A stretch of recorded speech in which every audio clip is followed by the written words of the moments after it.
Mga kasaka, ngayon naman po ay ipakikita ko sa inyo ang ginawa naming fish amino acid. Kung mapapansin nyo po, meron na po siyang gas sa loob. Oh. Ano na po siya? Ano na po.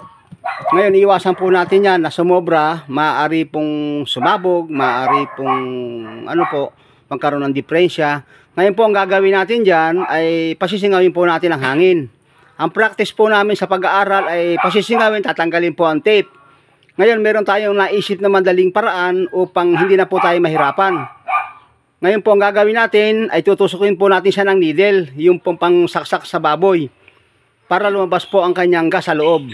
Okay, ganito po, makikita ninyo. Pare, ano mo, tusukin mo. Ito po, tutusukin po yan. Okay.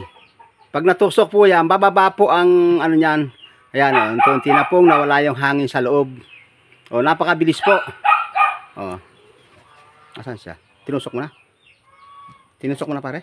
Tusok mo na. Asan? Hindi, iwanan mo, pare. Hindi, dito lang, di, huwag mo alisin. Yan, o. O, yan po, bumaba na po, o. Makikita nyo, bumaba na po siya. O, yan po, o. Yan. Yan po. Every 3 days or, 4 days, nakita nyo pong, ano na siya, nagpo-produce na po siya ng gas.